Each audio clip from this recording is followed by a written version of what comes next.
Sauf que, à l'intérieur, ce n'est pas du tout cloisonné. Il n'y a pas un système droit et un système gauche. Il n'y a pas vraiment une démarcation nette et précise, du moins pour l'instant, entre les différents étages.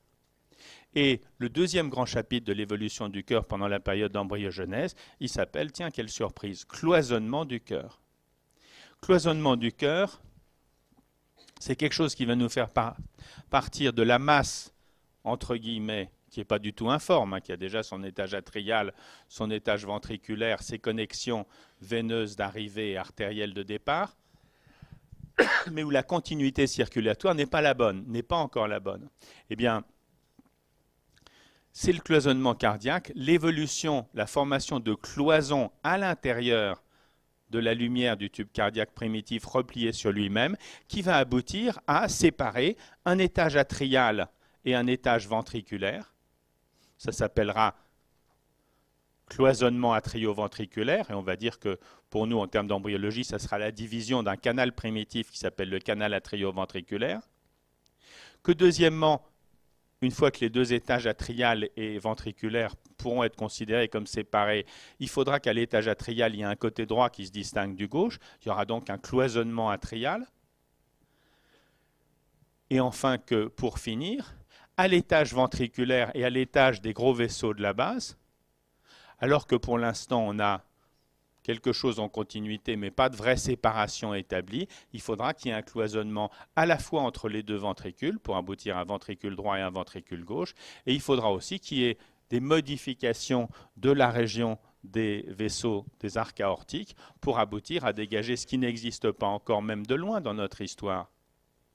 Un infundibulum aortique qui va aller vers une aorte et un infundibulum pulmonaire qui va aller vers une artère pulmonaire.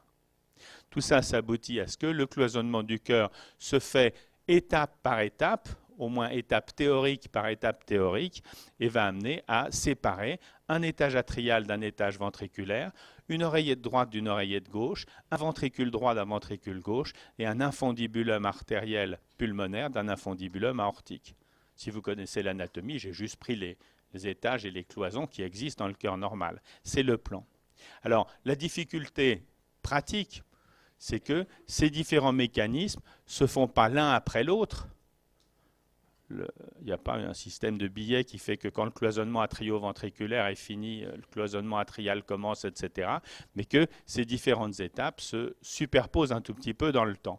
Mais en gros, ce qu'on va dire, c'est que ce ne sont pas des mécanismes tardifs au cours de l'évolution du cœur, ça ne se passe pas à la fin de la période fœtale, ça se passe pendant la période d'embryogenèse. Et la période clé de cette histoire, c'est 5e, 6e, éventuellement 7e semaine du développement.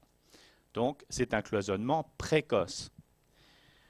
Comment peut-on le résumer? Eh bien, on peut le résumer en disant que si on fait maintenant une coupe du cœur et non pas une vue générale du cœur, on sait que le résultat définitif va être quelque chose qu'on peut schématiser comme ceci, confère peut-être pas les cours d'anatomie, parce qu'anatomiquement ça doit être un peu imparfait, mais au moins les cours de physiologie de base, pour vous montrer que le cœur a 4 cavités. La situation telle qu'on l'a laissée avec un atrium primitif, un ventricule primitif, un conotroncus, n'a pas grand-chose à voir avec la situation précédente, puisque la continuité circulatoire qui existe, même si le tube cardiaque s'est plié sur lui-même, on peut la résumer en disant que le sang, il arrive par les vaisseaux veineux du sinus veineux, il passe dans l'atrium primitif ici, puis il passe dans le ventricule primitif, puis dans le conotroncus et dans les aortes ventrales. Tiens, la continuité du cœur, c'est pas du tout, il y a deux systèmes en parallèle l'un de l'autre, il y a un cœur gauche, un cœur droit, il n'y a pas atrium gauche, ventricule gauche, aorte, atrium droit, ventricule droit, artère pulmonaire. Le cloisonnement, rien qu'en regardant ça, on va dire que c'est forcément quelque chose de complexe. Ce cloisonnement complexe, il repose sur des bourrelets endocardiques qui en sont l'élément principal. Je n'ai pas dit exclusif, mais qui en sont l'élément principal. Et à ce cloisonnement par des bourrelets endocardiques, il faut que vous sachiez qu'on associe depuis déjà une vingtaine ou une trentaine d'années le fait qu'il y a une colonisation de certains territoires du cœur par des cellules issues des crêtes neurales de telle façon que certains troubles du cloisonnement cardiaque sont sans doute liés à une pathologie des crêtes neurales et rentrent dans le cadre de ces affections qu'on appelle les neurocristopathies, un nom un petit peu compliqué, mais qui traduit le fait que ce n'est pas simplement au niveau du cœur, ce n'est pas sans interférence avec le reste que se produit le cloisonnement.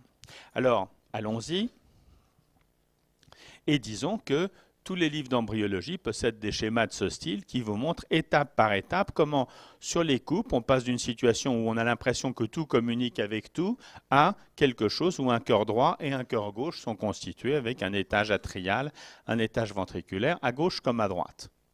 Ça se fait parce que, premièrement, assez rapidement, l'oreillette primitive ici, en haut,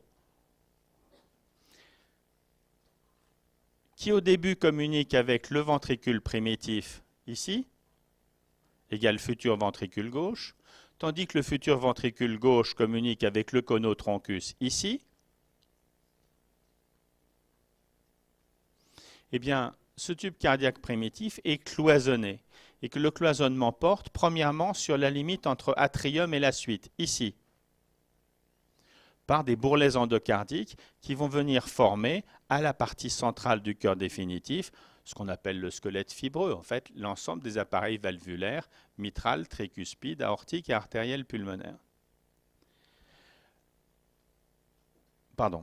Le cloisonnement se fait par des bourgeons endocardiques et pour ce qui concerne la partie purement atrio-ventriculaire, j'étais un peu trop loin dans ma description, pour ce qui concerne la partie atrio-ventriculaire, des bourrelets endocardiques viennent cloisonner la partie moyenne ici du cœur et aboutissent à la formation, pour le cloisonnement atrio-ventriculaire, il n'y a que ça, il n'y a pas plus, des appareils valvulaires tricuspidiens et mitral.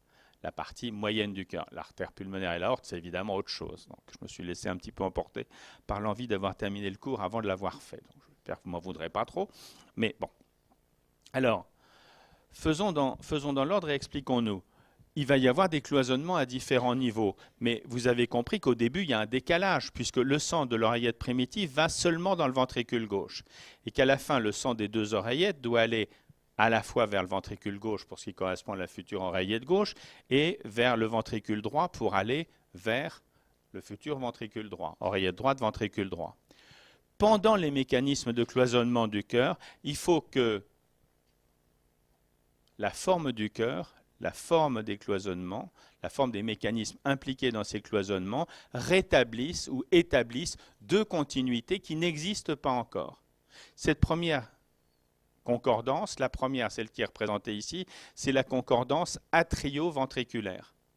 Il faut, au niveau du cœur primitif, et on ne peut pas comprendre l'embryogenèse cardiaque si on n'a pas cette notion en tête, il faut que, premièrement, il se forme bien sûr une séparation entre l'étage atrial et l'étage ventriculaire, mais il faut aussi que cette séparation aboutisse à ce que la partie droite de l'oreillette primitive se trouve en relation en face, si vous voulez, du futur ventricule correspondant, et pareil pour l'autre côté. Et ça, c'est ce qui s'appelle l'établissement d'une concordance atrio-ventriculaire. Grâce à des mécanismes qu'on appelle des mécanismes de convergence, il se crée, au cours du cloisonnement cardiaque, une concordance atrio-ventriculaire. Je vais peut-être changer de micro parce que j'espère que celui-là fonctionnera mieux, peut-être. Il se crée une concordance atrio-ventriculaire qui fait que l'oreillette primitive ne répondra plus simplement au ventricule primitif, futur ventricule gauche, mais rentrera en connexion à la fois avec le futur ventricule gauche, mais aussi avec le futur ventricule droit. Alors, cette concordance, elle est souvent imaginée comme un déplacement des structures. Là encore, le déplacement, ce n'est pas une pression de quelque chose qui glisse, mais c'est une déformation de l'ensemble des structures qui aboutit à rééquilibrer les structures, à les mettre en gros en face les unes des autres. Au passage aussi, dans ce schéma-ci, on l'a dit tout à l'heure, le ventricule primitif, il est en relation avec la partie basse du conotroncus et pas avec les deux vaisseaux artériels, pulmonaires et aortiques qui n'existent pas d'ailleurs. Il faudra là aussi qu'il y ait une deuxième concordance qui s'établisse à la suite du développement, qui sera une concordance ventriculo-artérielle. le cloisonnement du cœur aboutit à la constitution, à une séparation d'un étage atrial et d'un étage ventriculaire, aboutit à la séparation à l'étage atrial de deux oreillettes droite et gauche, à l'étage ventriculaire de deux ventricules droit et gauche, au niveau du troncus, à la séparation de deux infundibulums aortiques et artériels pulmonaires, mais tout ceci se fait avec établissement des connexions adaptées, appropriées pour donner le cœur définitif, ce qui implique que des mécanismes de convergence permettent l'établissement, premièrement, d'une concordance atrioventriculaire, sous-entendu les oreillettes et les ventricules homologues sont en regard les uns des autres, et deuxièmement d'une concordance ventriculo-artérielle, sous-entendu les ventricules sont en regard des vaisseaux homologues, soit aortiques, soit artériels pulmonaires. Cet établissement de concordance entre l'étage atrial et l'étage ventriculaire d'une part, entre l'étage ventriculaire et l'étage d'artériel d'autre part, n'existe pas du tout dans le cœur primitif après la formation de la boucle bulbo-ventriculaire. C'est donc quelque chose qui s'établit à la suite des différents mouvements. Alors on va les résumer très rapidement en disant que la division du canal atrio-ventriculaire, elle est relativement simple. Elle commence par des bourrelets endocardiques, donc par une prolifération de la zone des angioblastes qu'on a définie précédemment, qui, sur la partie ici qui forme l'anneau, le sillon atrio-ventriculaire, dont on avait parlé tout à l'heure au moment de la segmentation du tube cardiaque, à l'intérieur, il possède un anneau entouré d'endocarde, un endocarde qu'il faut imaginer sur tous les côtés et qui va proliférer au niveau de 4 endroits, ventral, dorsal, gauche et droite, pour former des bourrelets endocardiques. Ces bourrelets vont se développer, le dorsal et le ventral vont fusionner l'un avec l'autre et aboutir, étape par étape. Alors, il y a plein de schémas d'embryologie qui le montrent. Là encore, si ça vous amuse, c'est absolument passionnant de le suivre et d'aller les regarder. Mais enfin, il faut passer un certain temps pour y comprendre quelque chose et se repérer dans l'espace et voir comment les choses se passent. Enfin, ce qu'on voit en gros, c'est que là où il y avait un canal primitif comme ceci, au niveau de la région qu'on appelle au début le canal atrio-ventriculaire qui sépare l'atrium du ventricule primitif, on voit des bourrelets, des cloisons comme ceci qui se développent et qui finissent par former un relief qui, dans certains endroits, communique, laisse persister une communication ou à d'autres niveaux, fusionnent les uns avec les autres. Ici, pour les bourrelets endocardiques dans le territoire atrio-ventriculaire, eh bien, il se crée d'un côté un orifice atrio-ventriculaire gauche, de l'autre un orifice atrio-ventriculaire droit. Quelle surprise! Tout ça pour en arriver là, oui. Sauf que ce n'est pas aussi simple, effectivement, à conceptualiser si on ne prend pas un petit peu de temps à le faire progresser. Et évidemment, cette formation-là, la belle affaire, si on avait ici un orifice atrio-ventriculaire gauche et un orifice atrio-ventriculaire droit, et que tout ça débouchait seulement dans le ventricule primitif. Ça nous arrangerait qu'à moitié, à dire vrai. Au passage, il y a certaines malformations congénitales qui aboutissent à ça.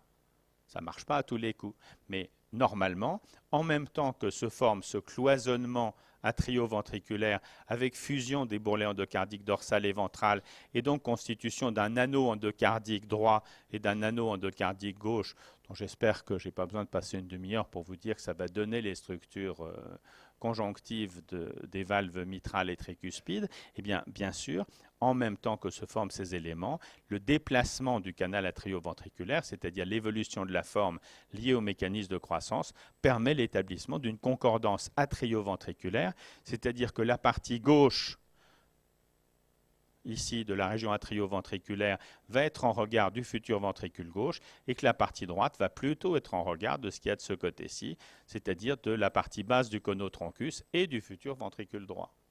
C'est ça la première concordance.